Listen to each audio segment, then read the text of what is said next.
Good morning and welcome to the webinar focused on the Ideas Elevator for Maritime Decarbonisation. Let's allow one more minute for any late joiners and we will start.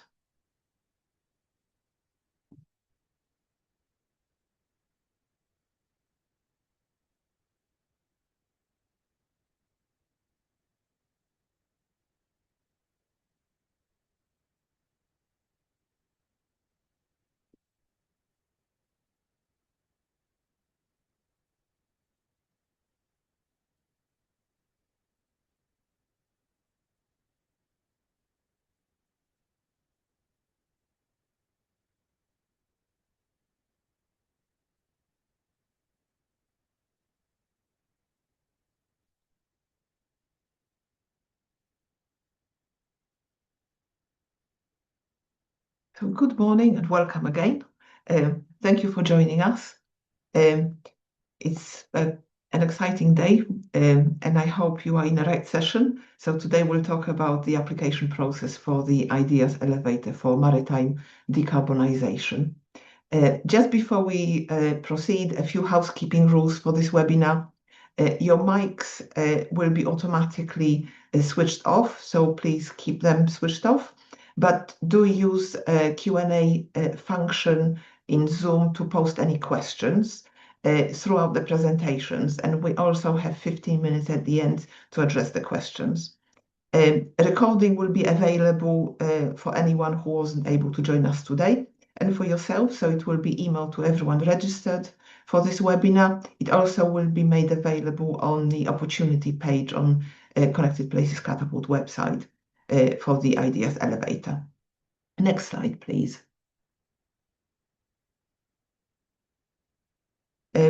Agenda for today, so I'll make a brief introduction to the program and hand over to Ian Salisbury, who heads the research and development team for maritime environment for the Department of Transport. After Ian, we'll hear from Callum Stone, the senior consultant at CPC maritime team, who will share the challenges.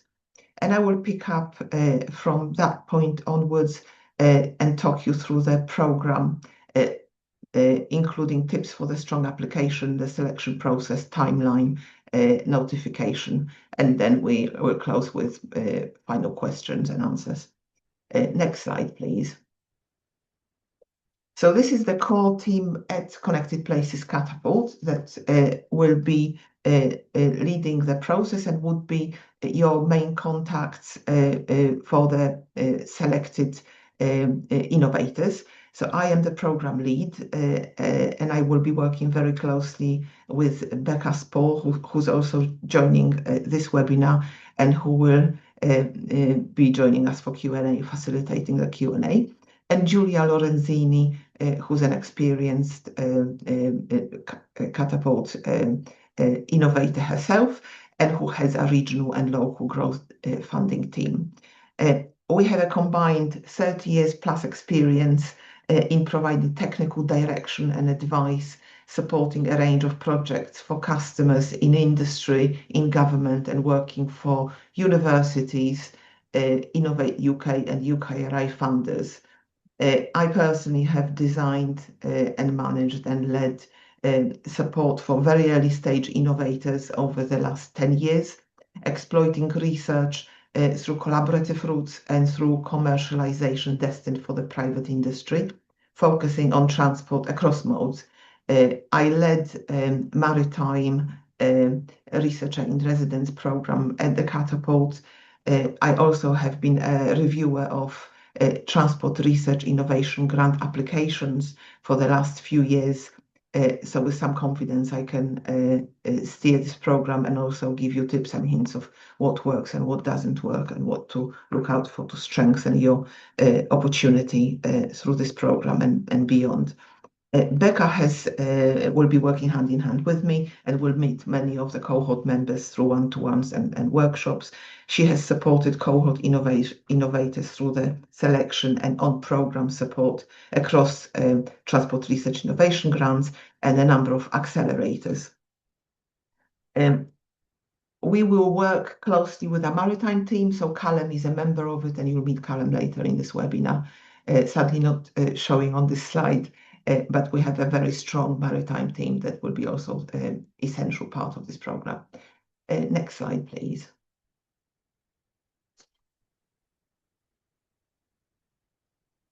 So very briefly, next slide, please.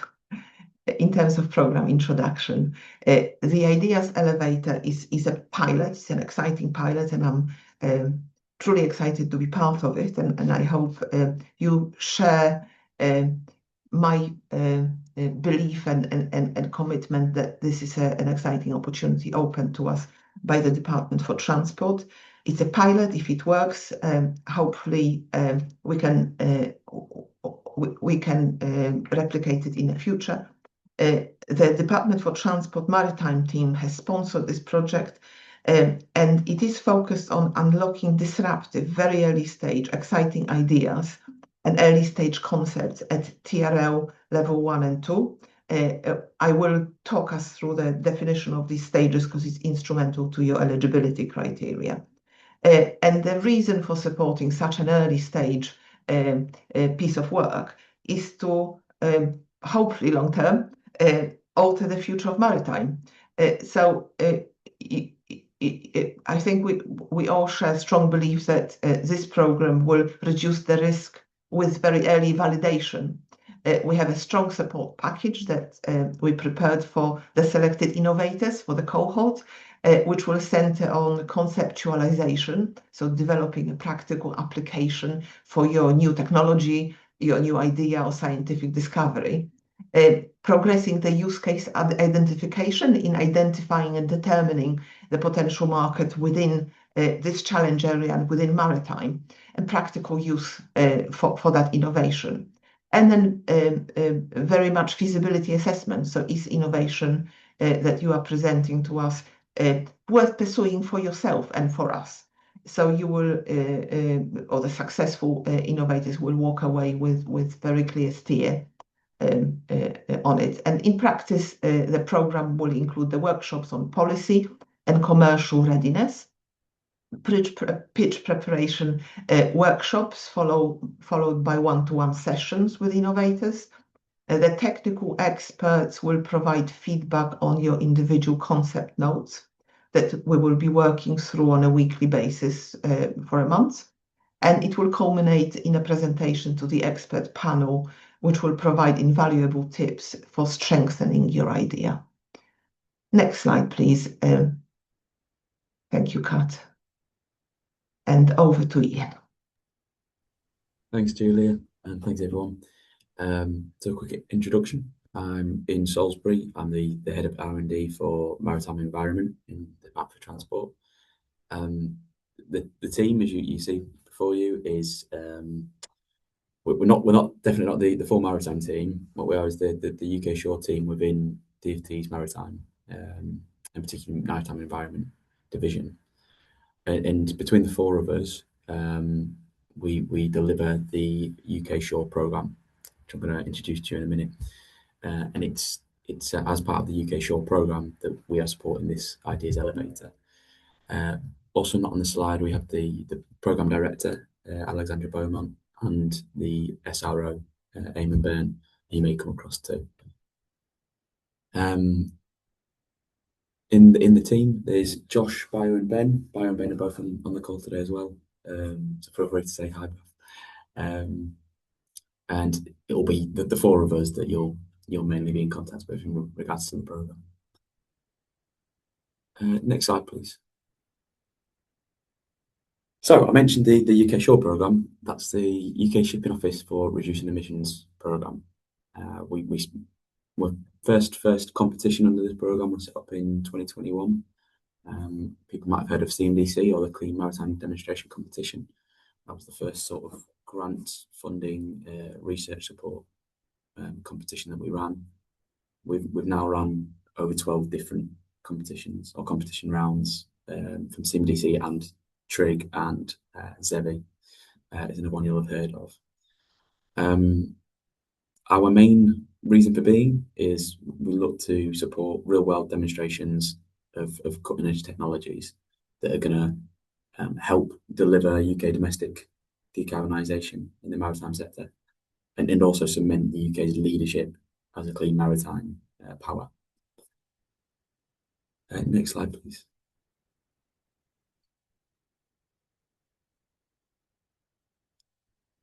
So we don't exist in a vacuum. As I said, there's a lot of colleagues that we work alongside, particularly the maritime environment policy teams. It's these policy teams that have pulled together the maritime decarbonisation strategy. DfT published that strategy last spring. It's really worth a read if people get a chance as a document. But without going through the detail, it covers the regulation that has been considered by the government to help incentivise and drive decarbonisation and adoption of decarb technologies. And it also sets out some really ambitious goals. So we have 30% reduction by 2030, 80% reduction by 2040, and net zero for domestic maritime by 2050. Next slide, please. So I think a lot of people on this call will be just as aware of me of the challenge facing us and where this fits into the bigger picture. Maritime at the moment, as you'll see on the right, makes up 5.5% of total domestic transport emissions. This is only set to rise. This figure that actually will already be updated soon. That was in 2019. This figure is only rising, and that's because maritime, compared to things such as road transport, is seen as a hard to abate sector. So firstly, one of the big causes of that is the diversity of maritime. And the big question of, is it one sector? Probably not. There's so many use cases, there's so many different vessel types that are required, and there's so many different technologies that will work for those different use cases and vessel types. The other element is the long leading times. And this is the really crucial bit as well of the, with a vessel life of 25 years plus for many vessels, and the high upfront capital costs involved often in these purchases and decisions, we have in the sector what we call high path dependency. So we are making decisions now, vessel operators are making decisions now, innovators coming up with ideas now, which will lock in a trajectory for us over the next 20, 30, 40 years, which will determine if we are able to meet these decarbonisation goals or not. One of the key things that we do in the UK Shore is trying to make sure that we are driving momentum within this innovation space, so that we have a pipeline of technologies and we have a market that develops alongside those technologies. And that means that when policies come into place, regulations come into place to incentivise the adoption of technologies, they're there. The technologies are already there to be adopted. And when your technologies are developing and you're looking to commercialise, that a market is developing alongside it. Next slide, please. And I think if you take anything from the presentation today, or my presentation, I should say, it's that this ideas elevator doesn't exist in a vacuum. It's part of, and it's not on this diagram yet. As I said, we're in a pilot phase, but the idea is it sits just before this point on trig. So you'll see the second box down. So it's the bit that sits just before that, and it sits within a pipeline, an ecosystem of innovation support that we've cultivated over the last 5 years, and we're looking to carry on developing over the next 4 years. So today we've allocated over 260 million of grant support to clean maritime businesses and consortia. In September this year, we announced an additional 448 million across the UK Shore programme. And that is split across these interventions you see in front of you and some future interventions that we're considering. So the ideas elevator, it's not saying that there's automatic qualification across these competitions, but the intention has been that we we have designed them in a way, and we iterate the launch of competition rounds in a way that provides an ecosystem for ideas to develop through as they go through the technology readiness levels. If anyone wants to know any more, please do. There's the QR code on screen. We'll take you through to the UK Innovate UK's UK Shore webpage. There's also the CPC page on Trig, and there's the Clean Maritime Research Hub has their own website too. It's the sort of academia focused element, and is a really good resource for the different research that is ongoing within the academic space about clean maritime. Next slide, please. In terms of what we're looking for with this competition, when we've supported this ideas elevator, really it's a broad range of innovative ideas. As I've already mentioned, with the diversity in the sector, we're aware that there's going to be different winners or different clear technologies for different use cases at different times in different locations. We're not looking to omit ideas from that. We really want, if you've got a good idea and it relates to domestic decarbonisation or UK economic opportunities from wider decarbonisation, then we want to hear about it. Next slide, please. Thank you. And this is my last slide, and it's just to say that the other thing that we're aware of is not just the economic opportunity that comes from addressing this decarbonisation challenge, but also where that opportunity falls. The maritime industry covers across the UK. We've funded projects in every region and nation of the UK, and we want to keep expanding that diversity too. So please do consider looking at the wider support offer as you're developing your ideas. If you need any reasonable adjustments, please do get in touch with the CPC, and they'll be able to support. And then finally, again, same as regional distributive benefits from this level of innovation, we're also really keen on equality, diversity, and inclusion. And we encourage you as you're developing your concepts to also consider how that can be factored into your design. Thank you. We'll even pass it over to Callum.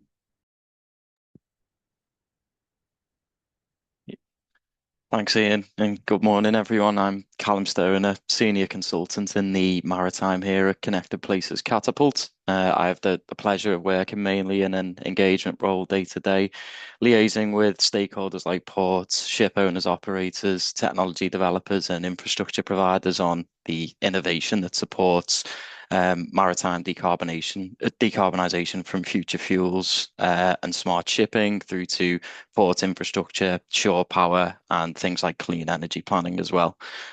You may also hear from others across our maritime team throughout this programme, including colleagues that I have the pleasure of working with, like Sabrina McCollum, Kirsty Gauk, Sanjeev Ramsundar, along with our head and technical head of maritime, Richard Holland, and Mark Ray, all of whom bring a wealth of expertise across ports, future fuels, systems integration, and digital evidence and infrastructure transitions as well.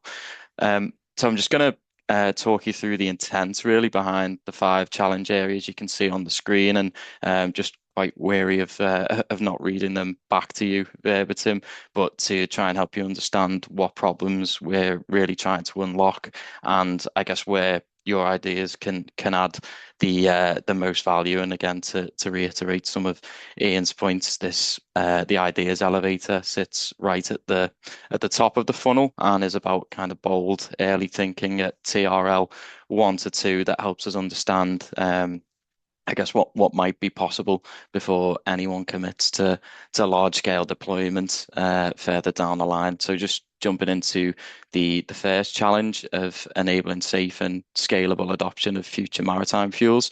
This is about future fuels like hydrogen, ammonia, methanol, and specifically the gap between ambition and operational reality.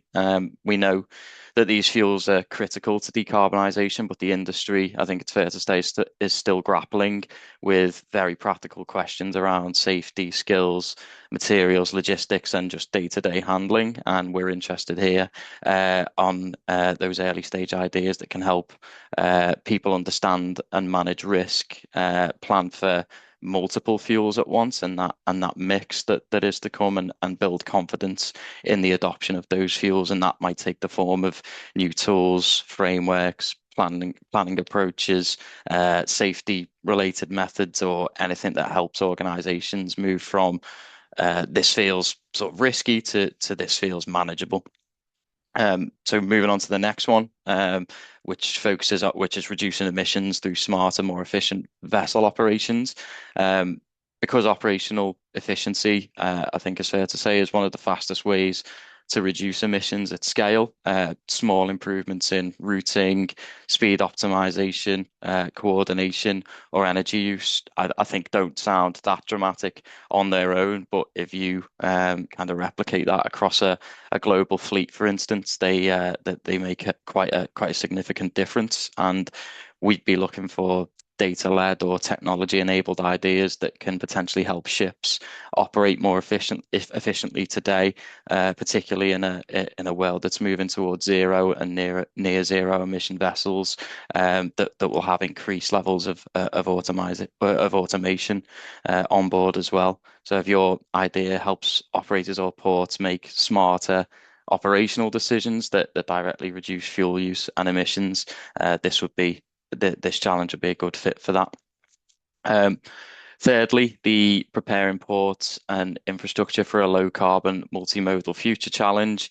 I guess this shifts into a shore side focus onto the port and an infrastructure side. Again, fair to say ports are no longer just a place where you see cargo moving. They're rapidly becoming energy hubs, data hubs, and coordination points across the three modes of sea, road, and rail. So this challenge would, I guess, be about those early stage tools, systems, concepts that help ports plan and manage for those complexities, whether that's automation, whether that's energy demand, multiple fuels, and the actual coordination and comms with those other transport modes. So we'd be especially interested in ideas that help ports understand future states and make sensible decisions now, rather than getting locked into I guess infrastructure that doesn't scale. So penultimately, challenge 4, whole port baselines, including vessels and zero emission infrastructure. This is about baselining and getting a clear, trusted picture of energy demand and emissions across the whole port system, which includes vessels, shore power, charging infrastructure, and land-based machinery. Right now, many ports are making these sequencing decisions: what to electrify first, where to invest, how to prioritize safety, without the full integrated view or the holistic view of that. We are interested here in simple, secure, and repeatable ways of building that picture, including approaches that handle, I think, also commercially or security sensitive data properly. So if your idea helps move ports from best guess planning to more confident action, I would say it would belong here. And then finally, trusted, secure, and reusable maritime evidence to enable early decarbonisation decisions and investments. So I would say this one is the one that cuts across the whole system related to evidence specifically. So decisions on fuels, vessels, retrofits, and infrastructure, I would say, are probably only as good as the data behind them. Yet we have the situation where maritime data is very often fragmented, inconsistent, or even just difficult to share. So this would be about creating trusted, secure, and reusable evidence that helps organizations make early stage decarbonisation decisions with confidence and unlock future investments.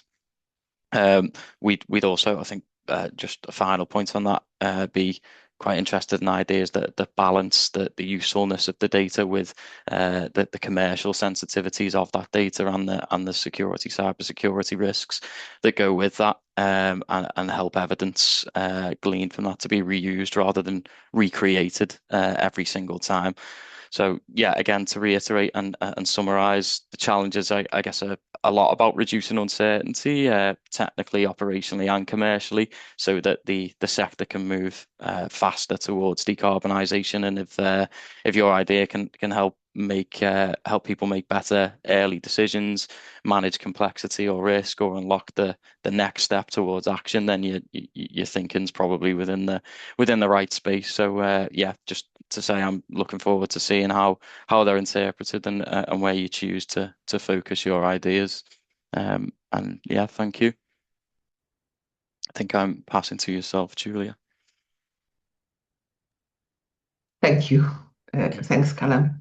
Next slide, please. So moving on to the eligibility and some of the practicalities for this program. Hope you are excited based on what you've heard so far, and this will cement your commitment to get engaged with this project process. So who can apply? Applications are opened and focused on UK-based organizations, equally open to the SMEs based in the UK, and to the researchers who are affiliated with either universities or research institutions based in the UK. Partnerships and consortia are possible and doable, but not necessary. And at this early stage of TRL, ask yourself a question: who do I need, and do I need them now? Project eligibility also will be judged based on your concept, so TRL level, and deployment. So if you were to partner with someone who is not UK based, it's about the exceptional circumstances and the why, but it's key to bear in mind that the actual delivery and deployment is for the UK maritime industry. Next slide, please. And in our, I'm sorry, in considering TRL levels, please feel free to refer to Innovate UK, UKRI definitions or industry-specific definitions that many of the trade bodies share as well. We have included the definition you are seeing on the slides also in the specification for this competition, so you can find it on our pages, web pages. And I probably would want to emphasize that it is genuinely this early stage. It's not a shortcut to present something that is already market ready as an entry to the industry. Activity is very much exploratory, research-led. It's an early stage concept. And through this project, through Ideas Elevator, you will be looking at translation of those concepts of that new technology and moving research from a theoretical to applied research that will be emerging. So part of the activities will include further analytical studies, providing this kind of justification. And we looking at technology concept or application that is formulated in principle, moving to the tangible concept that you can present with some confidence. Next slide, please. Timeline for activities. So the application window has opened last week, and we officially launched the program on Thursday.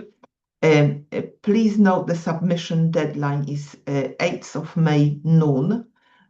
So don't leave it last minute. You are able to start writing the application and save as you go. So start sooner rather than later. Application assessment will take place. Currently, we plan to turn it around in 2 weeks, and this timeline is based on an assumed number of applications. So to some extent, I was reluctant to put the precise dates further down this program, but the kind of working assumption is that we would welcome and kick off on the 15th of June and notify you successful applicants the week before.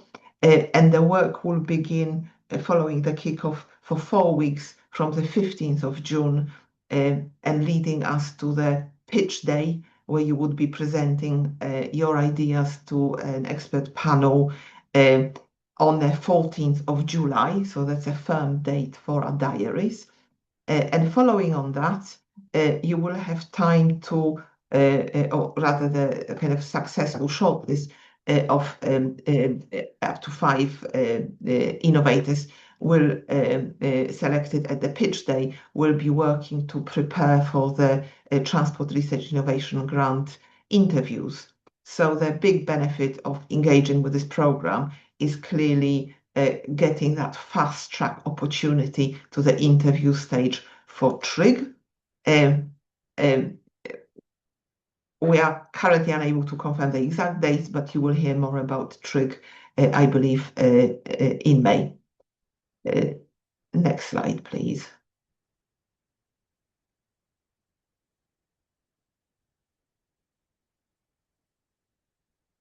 A few tips to bear in mind whilst you develop your application. Please check out a competition guidance document.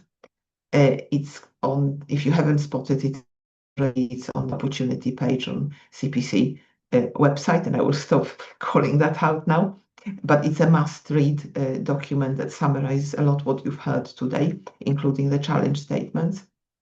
Also use the content from this webinar in terms of the priorities from the department, both in terms of the maritime challenges, why the strategic priorities drivers, connection with a wider ecosystem, and technologies that the department is particularly interested to exploit that are also available there.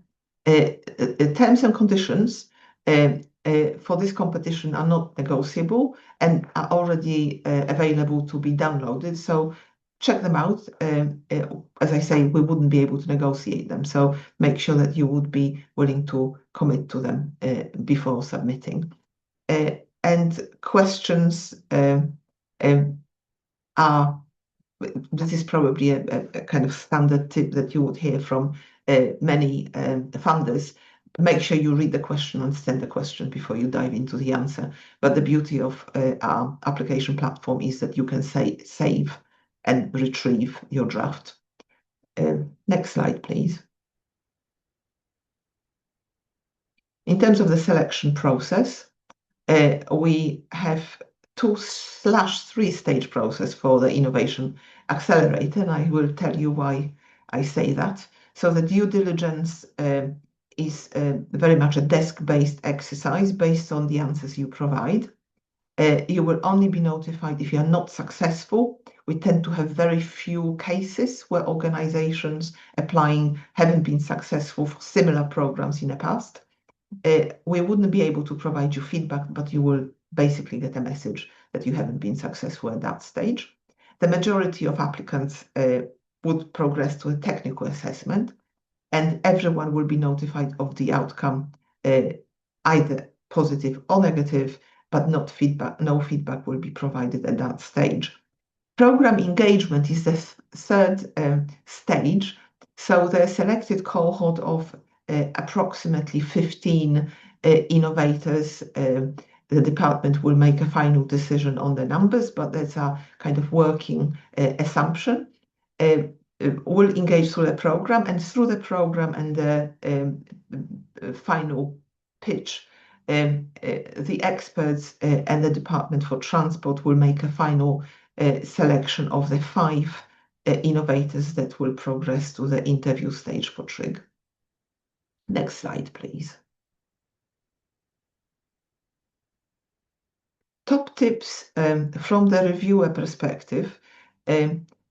Focus and be succinct. We have word count, maximum word limits on the application portal. This doesn't mean that you have to fill in every box to the maximum word count. So please make sure that you basically are focused, describe your work, answer the question to the point, bearing in mind your target audience. so the reviewers who are a mix of technical experts and innovation experts.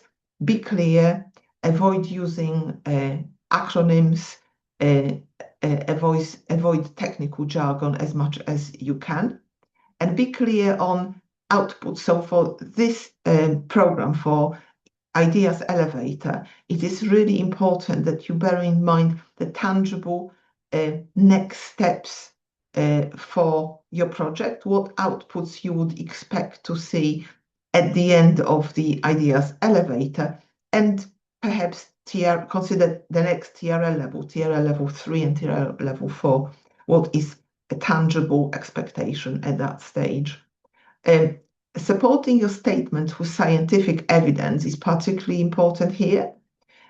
Credibility for your concept and your idea. And in the section based on your experience of scaling and impact of the problem, again, you are working with a concept at the very early stage, but you are also selecting the challenge which your concept is addressing. So make sure you are demonstrating and considering impact in that context and evidence the fact that you have considered and done your background research as part of your application. My final tip here would be to check out the previous projects. So when you're addressing questions around novelty of your solution and your solution fit, you can find the Transport Research Innovation Grant, TRIG Innovation Directory on the website or through quick Google or using this link. The slides will be shared afterwards. And you can see which projects have been funded over the last 10 years, what is new, what has been tried, and what has been tested. So this could substantially aid your desk research in preparation to this application. Next slide, please.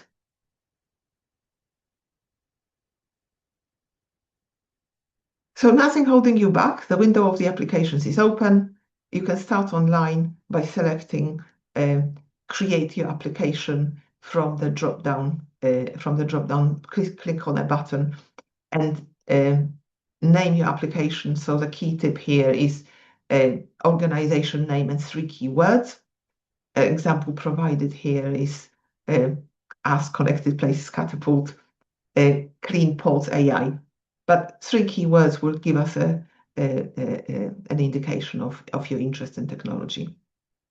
And then search for your organization if you already exist. So many, particularly researchers affiliated with UK universities, might find that your universities have already got an organization profile completed on this portal. We also have had many successful SMEs that may want to reapply with a new idea. So make sure that your organization isn't already registered before progressing.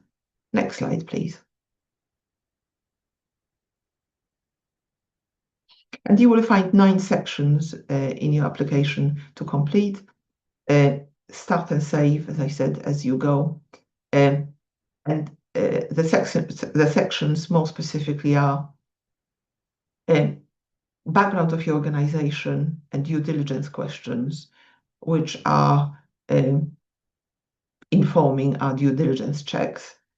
And then the following 2 sections give us your contact details. So make sure that you provide us the details of the main contact who will be contactable and will be responsive, and will be our key contact for program participation. This obviously applies more to companies that are slightly bigger. So make sure that person that we are in contact with is aware of the submission and is the right contact for this purpose. And then the following sections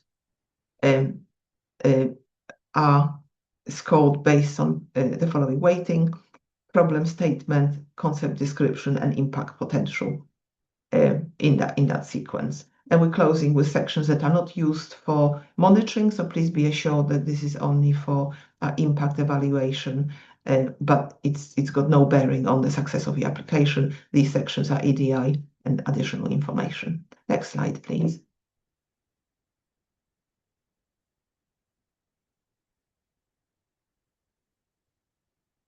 So I'm conscious of time, This is the list of questions that I will not be reading out, but you can see on a slide what we take into account in assessing whether the organization passes the due diligence test. It's based largely on the company's house information and verifying information you provided us with. It's also based on the key policies that would be a requirement from any organization receiving public funding. So includes the engagement in litigation, breach of payments of tax, etc. So those questions are yes or no, should be quick and easy to complete, but are critical to appraise whether you are eligible to participate in this program. So please make sure this is accurate. Next slide, please. And then in terms of technical assessment, once the application has passed the due diligence, if you haven't heard, that's good news. The solution is then appraised by us in terms of TRL readiness. Is it in scope or not? And then is the solution introducing a truly novel and additive element to the market? If those criteria have been met, we progress to the technical assessment undertaken by a technical expert. Next slide, please.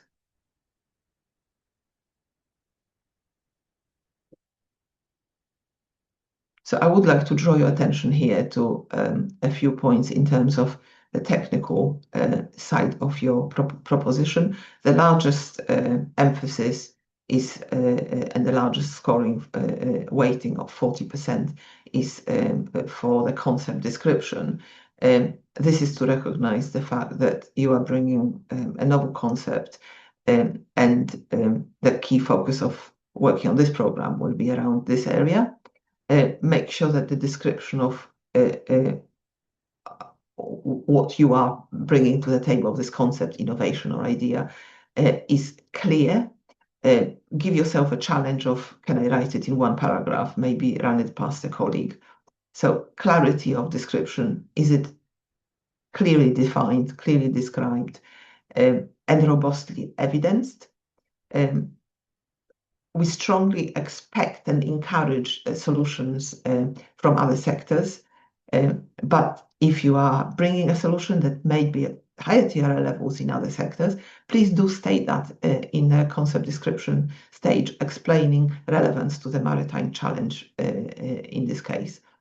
Originality and clarity is very key here, and then differentiation from practices. Problem statement in other programs also referred to as a challenge statement. In here, you are asking yourself early questions and answering questions about which elements of transport challenge this concept addresses from challenges that you heard from Callum today. And in more detail, what challenge specifically could this concept be applicable to? And what difference can it make? What gap does it fill? Why is it needed? What could it possibly potentially do? I would like to emphasize again, this is based on reliably evidenced and sufficient explanation of why you believe this is the case. And then potential impact is with capital impact, and probably should be capital potential, because we are talking about such an early stage innovation. It's very speculative, but you need to demonstrate that you have done your homework here. So you will here demonstrate, is it clear how this concept or this idea can benefit, who does it benefit, and how do the beneficiaries benefit from it? Consider the customers and consider the users. Potential contributors to your concept can have to decarbonizing maritime transport have been outlined. And we're also looking at potential metrics. So think, how can we measure this impact potential, and what's the best way, what's the best metrics of expressing it? And the next slide, please. which I believe is my last slide. Sorry, Kat, next slide. Oh, sorry. Sorry, I had the delay here. Can we go back to the previous slide? So we expect the final award decisions to be made by mid-May.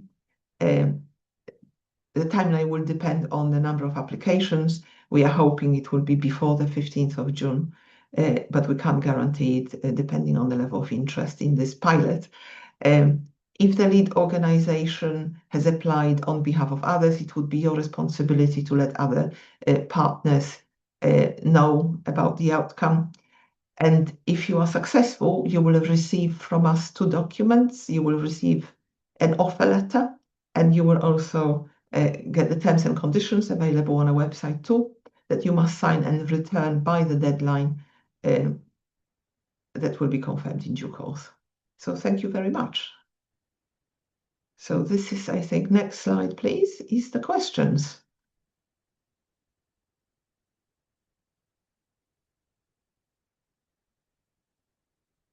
Next slide.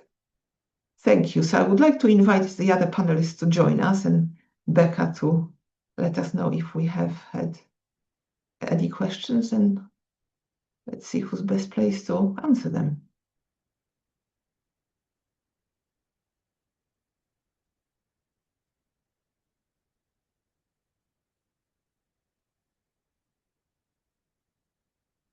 I'm just checking if Becca is okay to join us.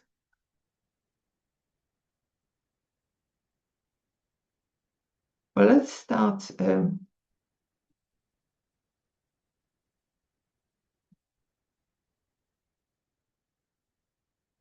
So I'm just looking at the chat. We have received a question of how can we find the competition guidance. So a link can be included in the slides, and the slides will be available on the competition slide. Oh, sorry, I'm just seeing the message that Becca's laptop has died. So unfortunately, Becca is not able to join us for this bit. I have, sorry, bear with me 1 second.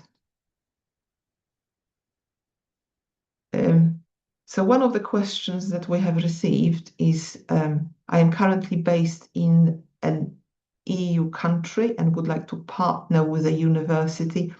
Am I eligible to apply? I can start, and Ian, by all means, Ian or Ben, please feel free to chip in. So this program is open and focused on UK-based organizations. If you are not based in the UK, you wouldn't be eligible to apply, but you could partner with a UK organization. If you are offering some cutting edge new idea and you believe that this is something very novel and doesn't exist in the UK market, reach out to universities or SMEs or contacts. So I'm very happy to have a conversation with you outside of this call. If you contact, the contact details will be provided at the end of this presentation. Innovation funding at cp.catapult.org.uk. More than happy to have a conversation with you. But strictly speaking, it's UK focused for UK deployment with the UK organizations leading this activity. Ian, I'm not sure if you wanted to make any comments on this question. No, just to say, yeah, so you can partner with a UK organisation. It's the but funded partners need to be UK based. Thank you. I'm seeing another question.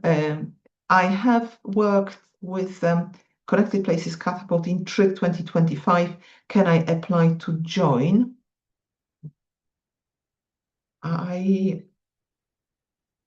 In terms of eligibility, you definitely can. It would need to demonstrate novelty. So it's very much about novel idea, something that you haven't done before within TRIG or outside TRIG. Would you have a view, Ian or Ben, on this question? Would you like to see applications from previous TRIG cohort? So in terms of would we a separate idea going through Trig? Absolutely. There's nothing precluding people engaging with any of our number of our competitions with different ideas. I think if it's the same idea, I think there'd be a question, I suppose, of with Trig being a higher TRL level of funding the same idea at a lower TRL, as to hence why the step back would be the main concern. But certainly with a same organisation, different idea, not a problem at all.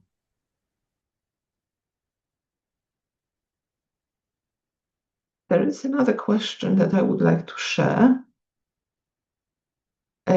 What if I am not successful? Can I still remain involved afterwards? So this is an interesting question. If you are not successful in being selected to join the Ideas Elevator program, you can definitely stay connected with wider UK Shore, and you can stay connected with Connected Places Catapult and other programs that we run. You obviously wouldn't be participating in the support package that I shared today, and you wouldn't be fast-tracked to the interview stage, but you can definitely participate in other programs we do. Depending whether you are a researcher, it could be useful to connect with the Clean Maritime Research Hub that Ian has shared. You can also join our academic network for Connected Places Catapult. If you're an SME, we have an equal active network of SMEs that we support through Connected Places Catapult, and we run accelerators and other programs. So Trig, Ideas Elevator and Trig are just two of the programs. So by all means, we hope that you would explore other avenues. And I have another question that is for our colleagues from the department. I think, Ian, if I could ask you to address this one. I have an idea for maritime, but it falls outside of the 5 challenge areas. Can I still apply? So I think the challenge statements are, I suppose, what any idea will be assessed against. So I think, if I can actually roll up, there's a couple of questions that I'm seeing on my side around people mentioning specific projects or specific ideas they've got. I think I would, and Julie, correct me if I'm wrong, but if you have questions around eligibility, I would recommend contacting the support email address that we put up with your specific idea, and you can ask just to check eligibility. And I mean, obviously anyone can apply. The risk is that your idea is rejected as uneligible. So it makes sense to address, engage beforehand so you can get that checked. Definitely. I think one of the key elements from our perspective in DFT is it's around maritime decarbonisation, and the 2 key lenses are reduction in UK domestic maritime emissions and/or economic opportunities for the UK from wider maritime decarbonisation. So they're the 2 key lenses in which we view our wider portfolio.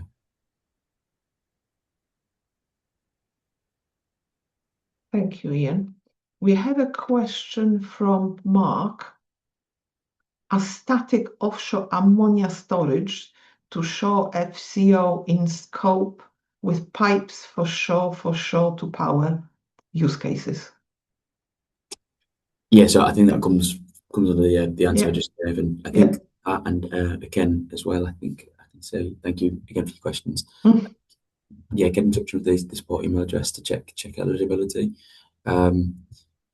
I would have specific questions. I think it's the devil's in the detail with all these things, but those key lenses I just mentioned about, is it helping drive decarbonisation of domestic maritime, or is it an economic opportunity from driving wider decarbonisation? And alternative fuels was within one of the broad challenge statements that Callum has shared, Mark. But if you would like to send an email to our query box, we can share it with the Department for Transport for a more detailed response. Our advice from Trig from the past would be submit an application if it broadly fits the description of the challenge, one of the 5 challenges for sure. But if unsure, send a query to the query box. And a question from Ken. I'm sorry. Will generating electricity from tidal turbines to charge batteries on electric vessels be eligible under Clean Power? It's an interesting question. So yeah, I think this falls under the same element, and we've mentioned around enabling electric vessels when the challenge starts. Yeah. So on the face of it, I can if both then lead to follow on decarbonisation savings, GHG reduction, GHG use reductions. Yes, I think so on the face of it, but they would have to check the detail. I'd just say to augment that as well, what Ian said, it sounds like a good fit, particularly where the idea explores the early stage concepts for integrating renewable tidal energy into port or vessel charging systems rather than delivering the full infrastructure, of course. Thank you, Callum. Thanks, that's really helpful. And we have a quick question. Can the solution be one that has come from a university and SME initiatives? Most definitely, SME and university or a partnership. We've had some very strong applications in the past in TRIG. And at this early TRL level, this is even more useful to bring to. So if you have time commitments to fully commit to participate in this program, because the 4 weeks will be quite an intensive time commitment on your part as well as on ours, but bringing those 2 strengths together would have high potential. And long questions that panelists can see, but I will read it out. The CMDC and ZEVI are significant size projects. I believe they are multi-million, multi-year projects, perhaps well suited for large corporates or consortia. SMEs are often looking for a lower order of magnitude development and certainly quicker time to market. You have mentioned there's no direct link between the project evolution, which I understand.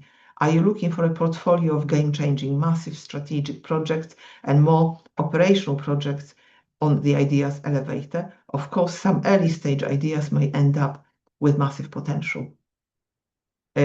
So I can start, but I would like to get, and we have 3 minutes, so I would really like to get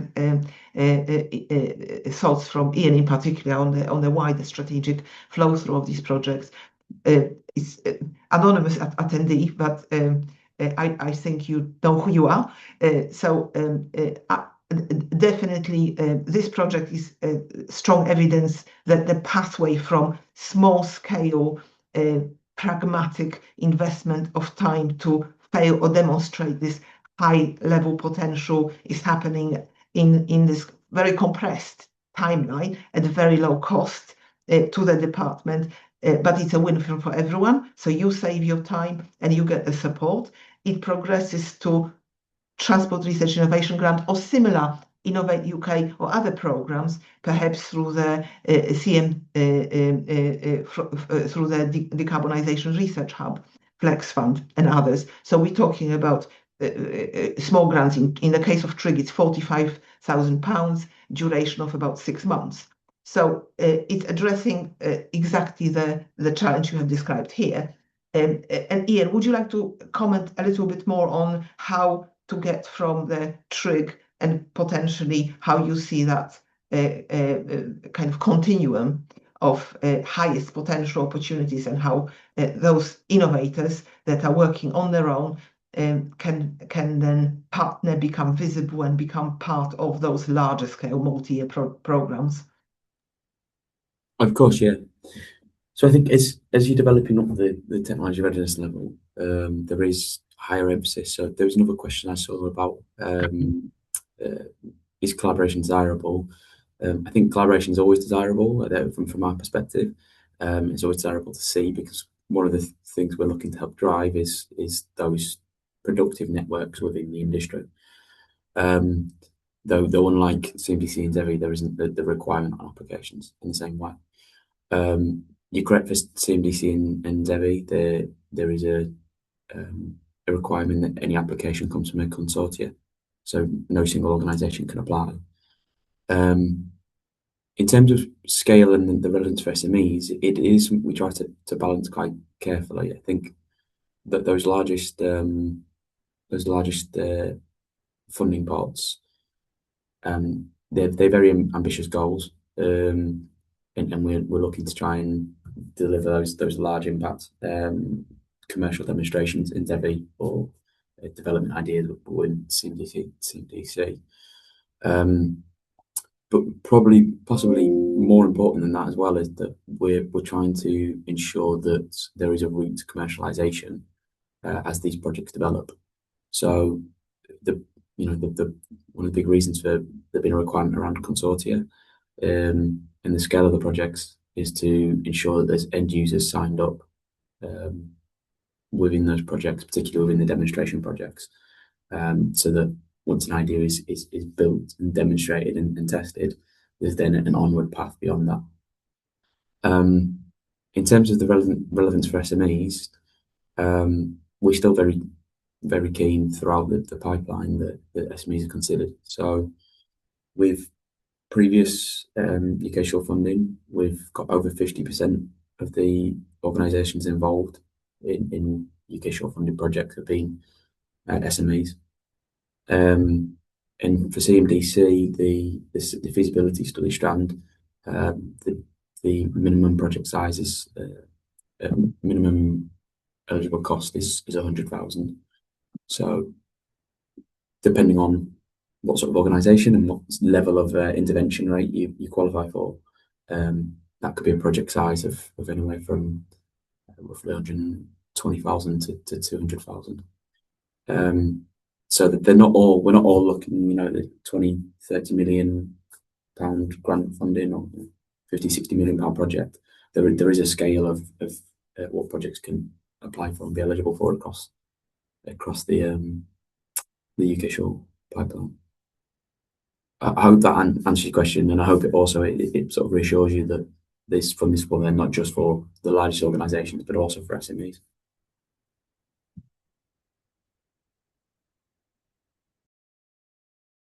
Oh, so you're on mute, Julia. Sorry, we have run out of time, but the questions certainly started flying. So just very quickly to answer Burak's quick question, can an SME apply independently? Absolutely, yes.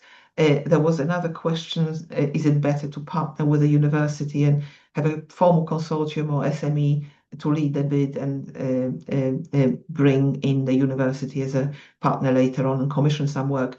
That shouldn't make any difference, in fact, to the success of your project. Clear vision and considering what partner you need, and if you know which university, which facilities, what capabilities, demonstrate that in your application. The clearer you are on this awareness of what other partners are needed and who's secured. Definitely what makes your application stronger is naming specific organizations rather than speculating who you might need, and especially on a tight timeline that the Ideas Elevator is working on. So having connections in that university, having a name contact, naming them in your application will help. But having a formal agreement and who leads is definitely secondary to success of your application. And I think we'll have to say thank you to everyone. We'll pull off all the other questions, and we will publish a Q&A as well as sharing the recording of this session and sharing the slide deck with everyone on the CPC opportunity page for the Ideas Elevator. So thank you again to the panel for participating and for your contributions, to Kat for enabling it to happen, and to everyone who gave your time and thoughts and exciting. I'm excited to be part of this program. Hope to see your applications and hope to collaborate with some of you in the future. Thank you. Bye-bye. Thanks, Julia. Thanks.